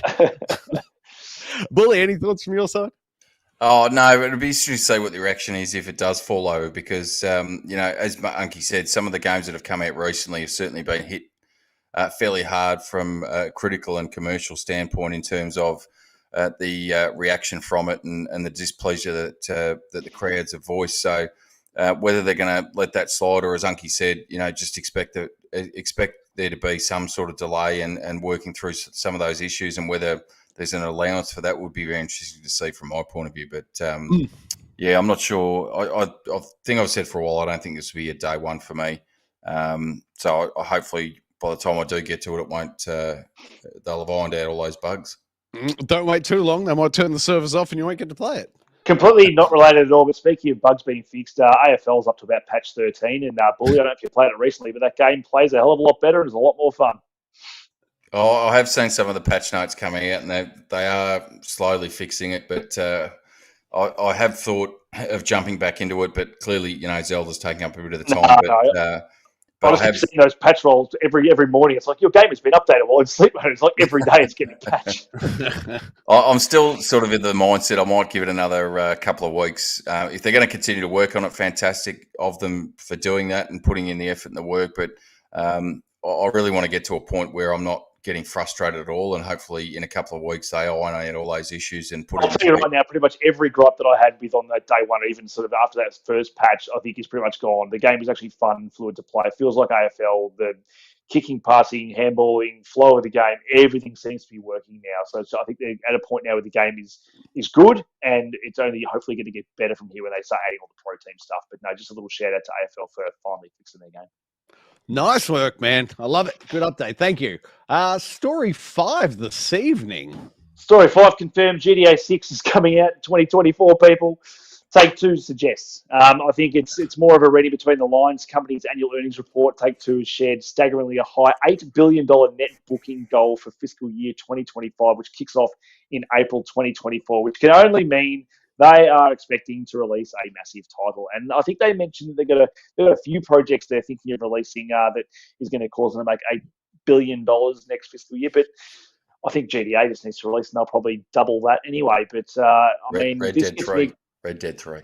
Well, it's probably, let's be honest, it's probably in the pipelines already, but they'll get G.E.A. out the door. Let's hope they're working on Max Payne 4 or something as well. If Remedy's not doing it, I hope, working in conjunction with Rockstar again to do that. But, this sort of screams that G.E.A. is probably we're going to get to see G.E.A. 2024, at latest 2025, early 2025, which gets me excited. I think we had the leaked footage of it not that long ago in relation to it. So the game's obviously well in development. I think we may see it at Summer Games Fest this June. I think it's probably about time we saw something from them, from the GTA team. Yep. I think it's about time we saw at least a trailer, like quick story snippets. Whether we see gameplay or not, I don't know. Does anyone know off the top of their head, does Rockstar typically partner with Jeff Keighley? Is that a existing relationship? It's hard because they don't release games that often. So I don't even know when Red Dead came out whether Jeff Keighley was a big deal back when Red Dead came out. Yeah, it was still probably E3 back when that game came out. But this news definitely gets me excited when a company's going out and predicting this kind of money. You just know they've got something big coming. And they seem like they're pretty confident in what they've got as well. They're saying genre defining is the words they're throwing out for some of these games. So that can only mean G.E.A. But what else does it mean? I don't know. I'm hoping we see at least something at the Summer Games Fest or the E3 period, as it used to be called. Heck yes. I wonder if it's just GTA 6 and then whatever GTA Online 2 is, whether they're considering those two separate products and they're the two products they launch simultaneously and there's your payday. Quite possibly. Who knows? I'm excited though. Keep your eyes peeled for Take-Two news. Oh, Take-Two. Don't Take-Two do Ken Levine. What's his company called? Yeah, but what are they now? They're the other Lighthouse Games, is it? And they're doing. That could be right. Yeah. And what's it? I'm blanking on the new name. Judas? Is it Judas? Oh, yeah. That sounds correct. It was quite a few G.E.As ago, that story. Yeah, it was indeed. But I wonder if Judas is coming out in that year, and they're expecting big sales there as well. Possibly speculation. Bully, care to speculate, or should we move on? Move on. All right then. Where are we? Story 7? 6? 5? 4, 6. Well, there's a lot of story. It's number 6, I think. Blizzard has scrapped Overwatch 2's planned co-op PvE hero mode. The developers say development on the PvE experience really hasn't made the progress that they would have hoped, which I think why even bring this game out there? I think the whole reason they were bringing out and putting the 2 on this game was because they were going to give you a single-player campaign, which I was excited about because I enjoyed the gameplay, I enjoy the characters, I enjoy the art, I enjoy the storytelling. I wanted some play versus enemy content. I wanted single-player content for this game.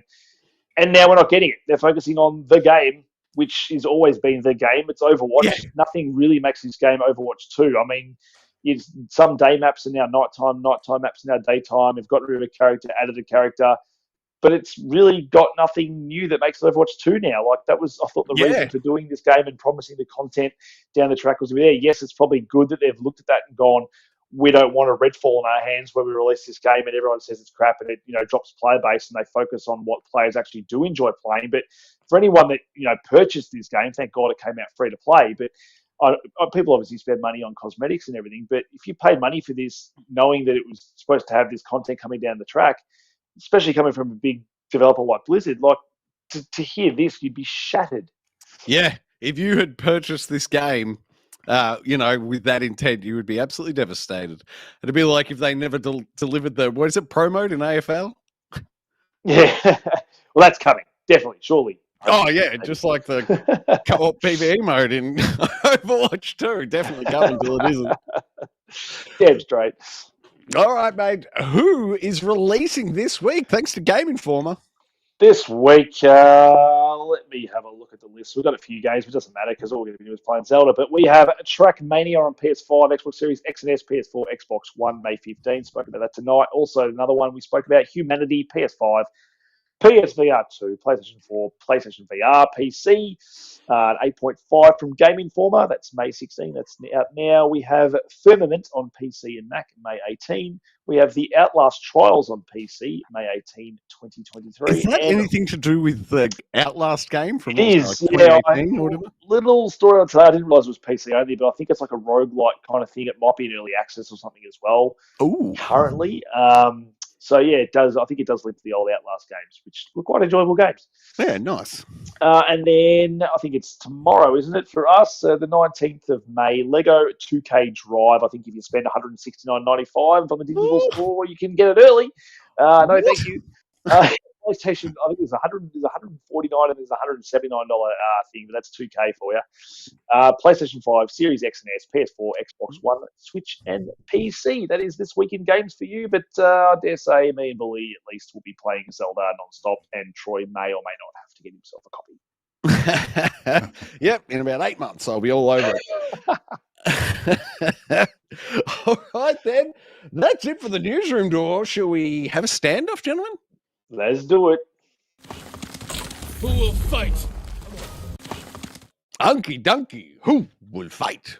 Oh, I don't know if you've caught up on the news, but Zelda Tears of the Kingdom came out this week, and it mixed genres, adding building and crafting, which we really enjoy. We're going to ask, what other game mixed genres the best? I like it. I like it. Whom is entrant number 1 this evening? Entrant number 1 was Nier Automata. I'm not sure if any of you guys have played this, but this was a game that I'd heard so much about. A lot of people gave it massive scores, and I thought, I can't not play this game. Even just looking at it, it's an action third-person adventure game. Couldn't not play it, but this game just took me by surprise, not only because you have to finish even when you finish the game, you haven't finished the game because you have to finish it like 20 times to get the true ending. The way it mixes different genres and bullet hell and third-person action and side-scrolling elements throughout the game is just brilliantly done. It just blends it perfectly throughout the whole game. It's always changing up what you're doing, but you never feel stuck in any of those moments too long. It's always doing fresh versions of those different mechanics throughout the game. It's just an absolute delight of a game. It runs beautifully. It's just, what a great game. The story's really cool. I just think the way it blends all those mechanics together and essentially it doesn't change the controls on you. You still control your character exactly the same way, but they're shifting perspective and shifting what you have to do in any given moment. I just think it's brilliant game design. Yeah, nice one, man. Is this a current gen release or was this only last gen? I think it might have been last year, but do they do PS5 versions? Billy might be able to tell me, but I don't know if they are. They do run at 60 frames per second and stuff anyway on the older consoles, and they still look great. So I don't think if it's not next gen specifically, I know they did like a deluxe edition of the game, but I'm not sure if that was next gen exclusive or not. I don't think it was, but it does. The G.E.A. edition or something along those lines, but there is no PS5 version as such. No, it doesn't matter. Game runs and looks great anyway. It's more the art style that you're playing for, and as I said, those mixture of genres that they just do really, really well. And just again, what a great game. Nice, and I'll just quickly shout out. I love that the end of the or within the game. I haven't seen it myself, but as I understand, within the game, there's like an in-game store where you can purchase all the trophies. Like you can go in there and pay in-game currency to pop different trophies instead of earning them. That's phenomenal. That's the only game I've ever heard of doing that. So shout out to them for that. Although having said that, they are incredibly expensive. So if you find yourself wanting to do it, you are going to have to do a hell of a lot of grinding to get the currency to be able to purchase it. So it's, I guess, a trade-off. If it's one of those ones that you just absolutely cannot do for some reason, then go for it. But certainly you'll still be pumping in a lot of time to be able to unlock it anyway. Nice one, man. All right, Unky, entrant 2. Entrant 2. Now, I'm not sure if any of you guys have played this, but Cadence of Hyrule was a game that I hadn't really heard of. I think I played it on the Switch back in the day, but it was a Zelda version of Necromancer. Oh, what's it called? Necromancer something. Crypt of the Necromancer. Crypt of the Necromancer, that's right. But it's essentially a dungeon crawler game, but it's set to the cadence of the music, and you've got to play in the cadence of the music. So you've got to attack and move in relation to the way the music's going. And playing the Zelda version of this, when it's playing all your classic Zelda tunes, is just such a great experience. Like, so there's rhythm gameplay elements? Is that? There is rhythm gameplay elements. So so your attacks fall better when you're hitting them on the beat and all that kind of stuff. And the way combat works, like all the enemies move within the beat as well. So you've got to sort of tactfully move around the battlefield as you're going to the beat as well. If you don't like those beat mechanics, you can actually turn them off and just play the game essentially as a dungeon crawler, but just the music's in the background, but it doesn't penalise you for missing out on the beat. But a cool little game if you do like sort of that dungeon crawler, if you like Zelda, if you like all that music stuff and you like sort of beat rhythm stuff. I think that mixed the two very, very well, especially mixing the genre of Zelda with that cadence of, with the Crypt of the Necromancer gameplay, and then with that what's it called, the beat music rhythm game. Great game. Not sure if any of you guys have played it. No, not me. How about you, Billy? No, I haven't touched it, but I think we all know how good I am at rhythm games, so it's probably no surprise. I think I'd struggle with the dodgy speaker on the Switch. You did say it was on the Switch, didn't you? Yeah, I think I was playing on through the TV though. So Yeah, very good. All right, then. Standoff Entrant 3? 3. Now, it's not a console game, but this is a game that, what a great game in a mix of mechanics back in the day where you didn't really sort of see a lot of that. This sort of did it all first, and it's still fun to do today. Yep, they nailed it. Number 4, did they nail it? I think they did. This is a game, it's a more recent game, Cult of the Lamb, roguelike dungeon crawler, so another one like Canes of Hyrule, but this time it's also got a community sim aspect to it, where you are creating your, whole community of lambs that are going to worship you in the cult, and you're the cult leader, and it's fun. It's got like a roguelike element to it as well, where you go into these dungeons and trying to recruit all these lambs and get to the bosses, and just the way they meld that whole like going out into the dungeons and having your sort of action experience and then still managing your community back there. I think it's done really, really well. It finds a really nice fine balance between those two mechanics, and they work really well together. You're not just going to the dungeons haphazardly and having that fun. There is that aspect of coming back and you want to find the lamb or find these cute little creatures and then manage that little troops, and you've got all these mechanics within the cult to do and sacrifice people or make people get married. It's if you like the sim stuff more so than the fighting stuff, then you don't have to worry too much about that. You can just focus on the sim stuff. Or if you like the fighting stuff, you can sort of just leave you guys to their own, poop and mess that they make around it, and don't clean it up. But I thought it was such a great little game, great art style. I need to get back to it at some point. I think it's DLC either out or coming for it. But no, what a fun little game. Yep, and shout out to the Melbourne devs behind it. Yes. There's a fantastic interview with the game director on Game Maker's Notebook podcast. That's it's a few months ago now, but that was great. Bully, any thoughts from you on Cult of the Lamb? No, I thought it was a fantastic little game. As a physical collector, I was a bit late to the game because it only came out a couple of months ago. But you're right. It does have all those little elements, and it does them all so well. And it's really bizarre that it's quite a cute looking game, but it is nothing of the sort. It's it's violent. It is disturbing. Some of the stuff as you're playing through it, the name says it all. You're the leader of a cult, and you can sacrifice your followers, and you can, if they're disobeying you, you can put them in prison and torture them, and go through all this sort of stuff. It's a fantastic game. I really enjoy it. Great. I love it. Strong entrant. But who's the 5th entrant this week? For one of my strong entrants, it's still up there for games of the year. Hi-Fi Rush. It melded third-person action game and that whole thing again, the rhythm game. Bully probably still hasn't passed the door boss yet, but I implore you to go back. Brutal that door.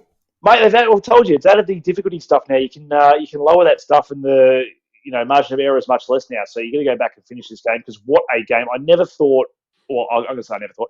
I thought when they announced this game and they said it's a rhythm-based fight. I'm like, no, they're going to ruin a perfectly good-looking action game. But no, I think the rhythm stuff actually enhances this game and the way you play it, and the way parrying works in it, the way the music works, the way it all ties together, the way the world pumps and beats with the music and everything at any level you're playing. I just think this is just such a brilliantly done thing. I love this art style. I just think the way they sort of blended that rhythm aspect in with a third-person action game without it being intrusive to the game itself, I just think was masterfully done. Yeah, it was. I back up on all those points. I finished it, rolled credits, absolutely loved my time with it. If you've got an Xbox, check it out. It's a phenomenal game. Bully, get back into it, mate. They've done an accessibility thing now. You'll be away. I think, time's passed on that one, I think. Very good. All right, entrance 6. It's a high watermark for Troy, this one. Who doesn't like running third shooting with skating? This is Tony Hawk with guns, as they like to call it. But no, what a way to massively incorporate those two things into such a fun game that I think surprised a lot of people. I think they can expand on this for a sequel, maybe give us a bit more story content as opposed to sort of just these open sort of levels that you play. But I think this, for a first draft, I think is pretty damn well, spot on. It's such a game for gamers. It's a gamer's game. It's about getting a high score, about running it quick and dodging bullets. It's like, if you're a fan of Matrix as well, this does that slow-mo stuff as well. It's such a great blending of genres that I didn't know I wanted till I played it. Yeah, exactly, man. That was the thing. It's the first time I saw it, it had never occurred to me to add guns to Tony Hawk. But the second I saw that done, I'm like, yep, great idea. Thank you. And they nailed it. And they nailed it. They absolutely nailed the execution. I think this is the high watermark thus far for me in the night Standoff. But Bully, were you a fan? Haven't played it. Oh, criminal. Criminal. Yeah, he hasn't played Hi-Fi, can't play Hi-Fi Rush, hasn't played this. Bully just doesn't like good games. What about entrant number 7, Bully? Does this one do anything for you? Now, I know, Troy, you said Rollerdrome was high watermark, and I said you'd find high praise for that, but I think this day is probably up there for you. Rocket League. So who doesn't want to play soccer with cars? Yep. It's an absolute joy in my life playing Rocket League. I still play it to this day. Who would have thought back in the day when it started out as just a small title where it would be today? Like, it's just I hated it when I first played it. Yeah, I didn't enjoy it either, really. I found it really hard to play. Like, why were you racing around as cars and playing soccer? But it has become an absolute phenomenon.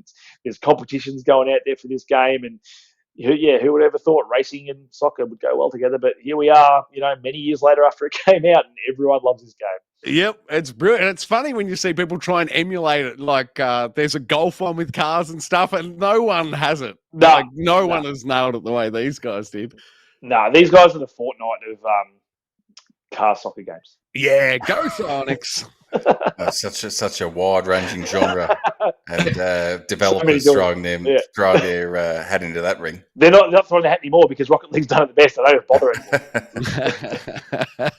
All right. Oh, number 8, Monkey. I know. I told you, mate. This is a good standoff. There's a lot of good ones in here. It's going to be very hard. Next one, number 8 is Returnal. We've played Bullet Hell. Nier Automata did Bullet Hell with action adventure. This does third-person shooting Bullet Hell to absolute perfection. Like, back when I saw the trailers for this game, I was like, how am I going to play this game with that much stuff on the screen at any given time and still come out alive? But I didn't think I'd be able to do it. No, and even playing, like, you play that first level, even when you get to that first boss, you're like, I don't think I'm going to be able to beat this boss at all. But everything just clicks, and the controls are perfect, the gameplay's perfect.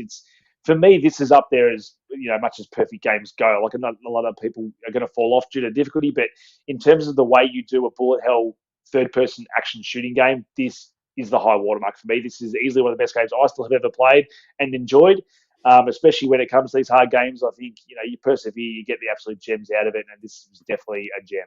Indeed it is. A question from the Hi-Fi Rush, man. How do you think you'd go if Returnal added a music rhythm extra layer to it? Oh, it would suck. It doesn't need it. I think it's good to Hi-Fi Rush, but this thing I need to be dashing as quickly as I can whenever I want and just shooting whenever I want, because there's that much stuff going on the screen at any given time that sometimes I'm just seeing colours and movement. I'm not even sort of looking at what's there. Fair enough. Bully, do you enjoy this mix of Bullet Hell and third-person shooter? Oh, I enjoyed it, but I don't think I was quite as love as you guys were. I know it was your game of the year when it did release. As I said, I enjoyed it, but it was one of those things. I just found myself hitting a wall over and over again, and as you said, you get to that certain. Because you got to get the double jump ability, Bully. You won't hit the wall anymore. Okay. I like the donkey. Okay. Move on. All right, then. The ninth and final entrant this week, Unky. No, there's a card game, Gwent, so much so that it blended itself with a third-person action RPG game, The Witcher 3. So it's not bad in blending genres there. A card game that gave you a full RPG experience as well. But I can't actually speak too much for Gwent because I actually was too busy playing the game that came with it as well. But Bully might be able to speak on Gwent. I know a lot of people like it. I know it's got its own standalone game now that you can actually purchase and play. It did that well, and as far as card games go, I don't think that's accurate anymore. I think they've turned the servers off, man. Yeah. Oh, well, there you go. So maybe you do well. Everyone's going back to play Gwent with inside the Witcher or play Witcher with inside the Gwent. So no, I don't know how much you boys put into Gwent when you played the Witcher, or how much Witcher you played while you played Gwent. Yeah, I would say probably over 20 hours for me. And you could even argue me up pretty easily over 30, I reckon. Wow, there you go. So definitely has staying power for some people. For me, I think The Witcher 3 was long enough as it was. I didn't have to spend time that long playing a card game within it. But just testament to how good that mechanic was and how good that game was. That something like Witcher 3 could sit alongside Gwent. I was a fan of it, but Bully, I suspect you might be a bigger fan.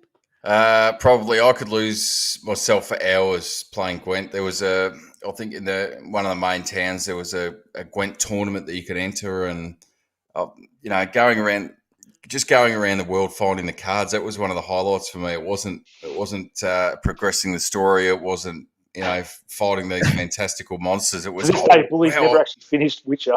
Wow, I found another Gwent card. Well, I've got to go off and try and see how that one goes into my deck and how you play. I absolutely loved it. I thought for something that really is a side quest in the game as such, and a bit of a side distraction. The amount of time that you could put into it, not only that, but when you actually start getting into it and understanding the mechanics behind it, is actually a very deep game in and of itself. And I'm not surprised that it actually did spin off into its own game, because you could see that with just a few tweaks, or adding some more cards in there, or deck variants and all that sort of stuff, that it actually has significant amount of ability to play through and change things, different decks, different cards, all the rest of it. And what made it really good as well is that you're obviously playing against the computer, or made up opposition in effect, but it was tuned so well that it was never overly difficult to win games. When you lost, it was because you'd either been dealt a bad deck and it was just bad luck, or you'd made a bad move. And conversely, it wasn't too easy that you just found yourself just every time you play, you're always going to win, which is quite often the case in a lot of these, side games that they put into main games. So I thought that the tuning of it was fantastic. And as I said earlier, I could just lose myself for hours in it. Yep. Phenomenal game. I absolutely love it, but it doesn't get my vote this week. I'm still undecided. I've got 3 tied for first spot. Actually, you can argue me up to 4. So, Unky, where are you sitting? Well, my 2, for me, Hi-Fi Rush, just the way it incorporated the rhythm into an action game, and to already be to still be in after the games where they come out this year, still high running for a game of the year. But there's also another game of the year on this list, being Returnal, that I think did bullet hell and third-person action shooting better than any other game's ever done it. So for me, those are my 2. I could easily make the argument for Rocket League as well, being what it is. Yep. What about you, Willie? It's funny because you guys mentioned Rocket League and you didn't enjoy it at the start, but now, especially you, Troy, you've grown to love it. I was the opposite with it. I really enjoyed it when it first came out, and the more skillful other players and other people got at it, the more I dropped off it. It became such, and I think we did a Let's Play quite a while ago, Troy, where we got someone in to sort of give us some tips, but it was it's just beyond me, some of the move skills and sets that players have now. You just can't keep up. But look, I'll go out and say what I'm gonna throw out there. But given Unky didn't put any time into it whatsoever, and Troy's already said it's not in his top 4, which is half the list. Gwent would be my winner hands down. But hands down. I see what you did there. Did I? I didn't even mean it. No, I didn't. Where am I going to sit? I'd probably go back to Nier Automata would be my other one. Tough. Troy, what are yours? Honestly, for me, you could do Hi-Fi Rush, Roller Dome, Rocket League, Returnal, or Gwent. I love all those games, and they all mixed genres, and that's what made them special. But, I'm really struggling to pick the high watermark. When I did this down, I knew this was going to happen. I'm like, this is bloody hard because there's so many good options. Well, I'll make it easy for you, Troy. It's still on the screen, so just go with Gwent. You don't have to push a button. Yeah, Gwent, I would happily back you on Gwent there, Billy. But Unky's not a fan at all, so I'm wondering if there's a middle ground somewhere. No, well, I'll let you. I can see that it's a. Do you argue though that it's a separate part of the game, or do you argue that it's a genre mix of, like, is there a genre of, would you call card? I know what you're getting at. They're 2 separate entities. You're not playing as opposed to blending the two. Tip of the cap to CD Projekt Red, it's the only game in existence that I can think of. It's got the palette cleanser within it. I was saying before, like maybe you play some Star Wars Jedi Survivor and then palette cleanser jump out to humanity. But in The Witcher, if you're over sword fighting, I'm going to go play some Gwent. Yeah, I mean, I can see Nier Automata as well, because that also does bullet hell. It's just not shooting, or it is shooting as well, but it's more sort of action combat. But they do it very well. I was going to say the opposite, Troy.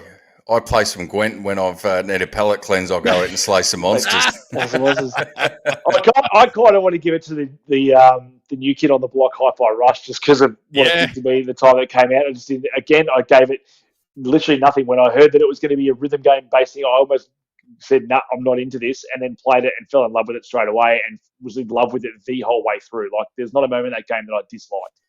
I guess if we're going by that criteria, man, Rollerdrome is the only game I saw in trailer format, understood immediately, and was red hot for it. Whereas all the other ones, I was very trepidatious going in. I'm like, I can see what you're getting at there, but I'm not sure if this is actually going to work until you play it. And it does blend the skating and shooting almost perfectly. Oh, it sure does. But Bully hasn't played it. Oh, God, tough. We've all played Rocket League. Should we just go there?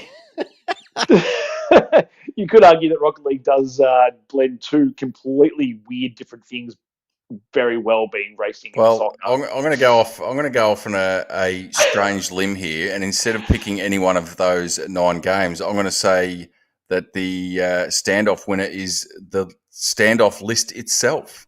Oh, I like it. The metagame. The winner is all. The winner is all. All right, yeah, no, because I mean, you put them all together. It's genre defining. We're putting them all together to take the win. How does that sound? There you go. I love it, but I don't know what to put up on screen. Well, how about this then? Viewers, a winner is you. I like it. It's never happened in the history of the Standoff where we've been that. It's been too hard to pick, but I like it. That's what we've got this whole genre thing. You can't decide what genre. You blend them together. We've got them all. They're all the winner. I love it. All right, then. Viewers, you win. You're welcome. I'm not sure the winner is the viewers. I think confused is the viewers, but carry on. All right, Billy, tell us what's been happening in that there YouTube chat, my friend. It's been a bit light on today, but we've had Otto, who joined us in there, was asking about Zelda and how it was. So hopefully we've given you enough of a rundown for that one. We've had Tigaro in there as per usual. His vote was Rocket League for the winner, so I guess we picked them all. So yes, you were right, Tigaro. And just when we were talking about, I suppose Diablo is primarily, but it's been an ongoing conversation over the last couple of weeks, is games being released before or having day one patches to try and fix issues instead of releasing a completed and finished product. He's just saying, look, hold off a couple of weeks if that's what it takes, and then throw it out from there. But I suppose that just leads into, well, that gives us 3 more weeks to push what we can, but we're also going to drop a day one patch on you as well. So I'm not sure that in this day and age and the way that game design is, that we're going to get around that at all. But that was a quick roundup from the chat. Good work, mate. Thank you very much. That is us off duty. Unky Dunky, thank you very much for your hard work this evening and joining us. Great effort, mate. Absolutely my pleasure, mate. And I'm just going to go off and play a bit more Zelda. A bit of link action in your future. How about you, Bully? Thanks for joining us, mate. Great work. Thank you for patrolling that chat. Thank you very much. And I would love to join you in playing some more Zelda, but I've got to be up and about to 4.5 hours. Oh, no. I'm about 5.5, so it's not far off. All right, viewers, thank you very much for watching. What else could you do with Geek Aloud? Like it, subscribe it, you'll never miss it. Oh, that was luck. Hey, that's something.